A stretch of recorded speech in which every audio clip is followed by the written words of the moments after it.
Hello dear student, साक्षी chemistry class में आपका स्वागत है। देखिए, आज हम बात करने जा रहे हैं क्लास 11th के नए चैप्टर के बारे में। ये जो चैप्टर है, इस चैप्टर को लेकर मैंने कुछ ट्रिकें पहले बनाई थी जो हम अपने चैनल पर डाल चुके हैं। जिसने उनको नहीं देखा है तो हमारे चैनल पर जाकर देख लीजिए, या ऊपर आई बटन दे रखे हैं, उस आई बटन पर आपको दिख रहा होगा कि जो ट्रिकें बनाई थी वो ट्रिकें आई बटन पर आप क्लिक करके देख सकते हैं। अब बात करने जा रहे हैं क्लास 11th का ऑक्सीकरण तथा अपचयन, ऑक्सीडेशन, ऑक्सीडेशन एंड रिडक्शन। देखिए, ऑक्सीडेशन रिडक्शन हमने जो रिएक्शनें पढ़ी थी उस पार्ट में हमने रिएक्शनें पढ़ी थी। हम इस पार्ट में पढ़ेंगे, जो इस पार्ट की जो शुरुआत होती है, जो टॉपिक से शुरुआत होती है, उस टॉपिक का नाम होता है कि ऑक्सीकरण संख्या।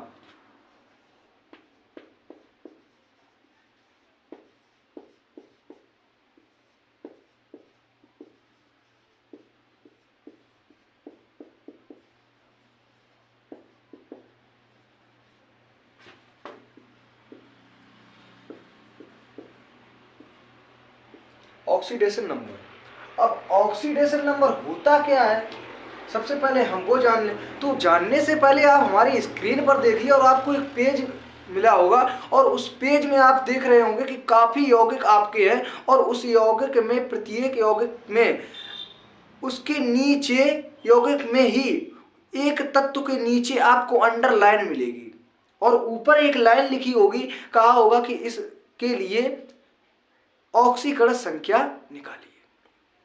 आइए बात करते हैं। तो देखिए, बात करने एक चीज देख लेते हैं कि आखिर ऑक्सीकरण संख्या होती क्या है, कैसे निकालते हैं। सबसे पहले हम उसके बारे में जान लेते हैं। देखिए, ऑक्सीकरण संख्या वह संख्या होती है जो उस परमाणु पर उपस्थित आवेश को दर्शाती है, उसे ऑक्सीकरण संख्या कहते हैं जी। अब उस पर उपस्थित आवेश को दर्शाती है, पर काल्पनिक एक्चुअल सही ही होता है जो निकालेंगे। अब ये निकलता कैसे है उसके बारे में हम जान लेते हैं कि ऑक्सीकरण संख्या वह संख्या होती है, वह संख्या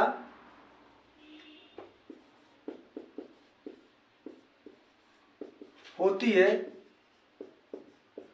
जो उस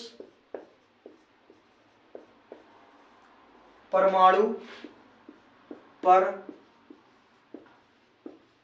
उपस्थित आवेश को दर्शाती है। अब बात कर लेते हैं, लेकिन हमारी ये तो डेफिनेशन है और ये मोस्ट भी रहती है पेपरों के लिए। अब निकालेंगे कैसे, उसके लिए हमारे कुछ नियम बनाए हैं इसने और बहुत ही इजीली तरीके से अब बताएंगे हम आपको। लेकिन आपसे एक निवेदन है कि आप वीडियो को बिल्कुल भी स्किप मत करना। यदि आपने वीडियो को स्किप कर दिया तो समझ लो ये आपको आ ही नहीं सकता है। हम आपको ट्रिक भी देंगे किस ट्रिक के माध्यम से आप तुरंत ही बता देंगे। कोई सा भी आपको यौगिक दे दिया जाए, आप तुरंत बता देंगे इसकी +1 निकलेगी, इसकी -1 निकलेगी। उन नियमों को हम जान लेते हैं उन नियमों को। तो उन नियमों का जो सबसे पहला रहता है कि जो आपके अल्काली मेटल रहते हैं और अल्काली अर्थ मेटल रहते हैं, मतलब कि आपकी क्षारीय धातुएं और आपकी क्षारीय मृदा धातुएं, आवेश की अगर बात की जाए तो जो आपकी क्षारीय धातुएं होती हैं और आपकी क्षारीय मृदा धातुएं, ये आपकी ये रहती हैं। ये भी हम एक गाने के माध्यम से अपने चैनल पर डाल चुके हैं। Mg है यहाँ पे, ये Cs है। देखिए, ये जो क्षारीय धातुएं आपकी रहती है, देखिए इस पे सभी पे +1 आवेश रहता है। ये जो आपकी क्षारीय मृदा धातुएं रहती है, सभी पे +2 आवेश रहता है। इनका तो हमें याद नहीं करना पड़ेगा, ये काम आएंगे, इसीलिए हम इनको बता दे रहे हैं। अब देखिए क्या है कि आपका सभी पे +1 और सभी पे +2 चार्ज होता है। अब देख लेते हैं कि आपका अगर हाइड्रोजन ऑक्सीलेट नंबर है, सेकंड वाला, ये फर्स्ट पॉइंट हो गया। फर्स्ट पॉइंट में आपको 2 याद कर लेने हैं कि आपको किस पे +1 होता है, किस पे +2। अब आपका सेकंड पॉइंट रहेगा कि हाइड्रोजन हाइड्रोजन ऑक्जिलेट, अगर आपका हाइड्रोजन ऑक्जिलेट नंबर है, हाइड्रोजन ऑक्जिलेट नंबर है, तो यहाँ पे आपका सामान्यता जो ऑक्सीकरण संख्या होगी वो आपकी +1 होगी।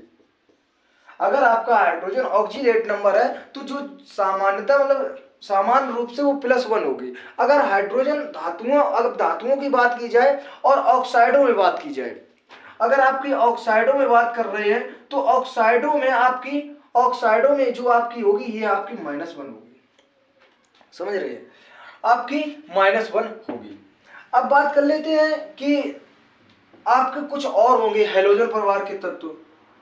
तो हैलोजन परिवार के अगर हम तत्वों के बारे में बात करते हैं तो वो होते हैं आपके फ्लोरीन, क्लोरीन और bromine, iodine. Fluorine, chlorine, bromine, iodine सभी पे आपका -1 चार्ज होता है। ये आपका तीसरा पॉइंट हो। पहला पॉइंट क्या है, आपकी क्षारीय धातुओं में सभी पे +1 होता है, और आपका दूसरा पॉइंट है क्षारीय मृदा धातुओं में जितने भी तत्व होते हैं सभी +2 होता है। अगर हाइड्रोजन ऑक्जिलेट नंबर है तो +1 होगा, और ऑक्साइड की बात होगी तो आपका -1 होगा। अब बात की जाए कि हाइड्रोजन परिवार है, तो हाइड्रोजन परिवार का कोई भी एलिमेंट मिलेगा हम रखेंगे -1। अब बात करते हैं यदि आपका उदासीन परमाणु है, चौथा पॉइंट, अगर आपका उदासीन परमाणु है, अगर उदासीन जैसे NH3, पानी, ये आपके अगर हैं तो हमें रखने पड़ेगा 0, उदासीन परमाणु के लिए 0। अब बात कर लेते हैं ऑक्सीजन के लिए, तो ऑक्सीजन में आपकी रखनी पड़ेगी -2, ऑक्सीजन में आपकी रखनी पड़ेगी -2। तो ऊपर वाला हमारा क्या ऑक्सीकरण संख्या, वह संख्या होती है जो उस परमाणु पर उपस्थित आवेश को दर्शाती है। अब निकालते हैं ऑक्सीकरण संख्या।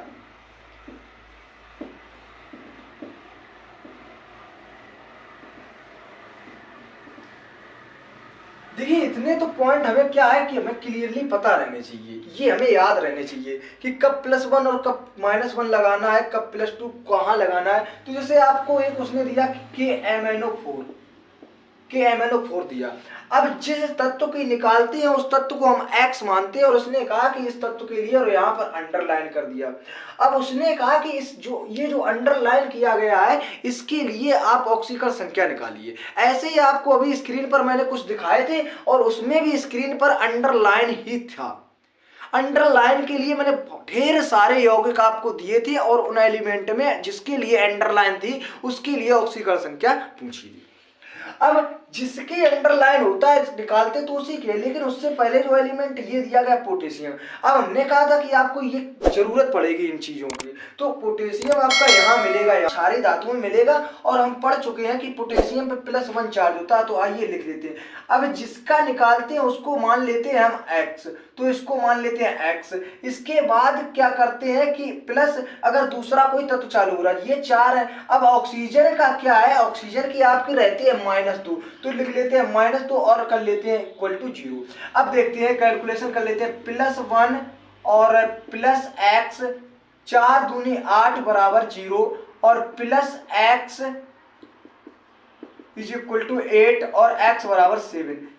ऑक्सीकरण संख्या निकालते हैं, लेकिन उससे पहले हम एक चीज जान लेते हैं। देखिए ऑक्सीकरण संख्या कभी भी आउटरमोस्ट शेल से इलेक्ट्रॉन से ज्यादा नहीं हो सकती है। अब जैसे बात करते हैं, उसने क्या कहा आपसे, वो भी आपसे काफी तत्व दे सकता है, और वो कह सकता है कि आप ऑक्सीकरण संख्या निकालिए। अब मान लेते हैं उसने आपसे कहा कि एक यौगिक उसने आपको दिया कि H2SO4।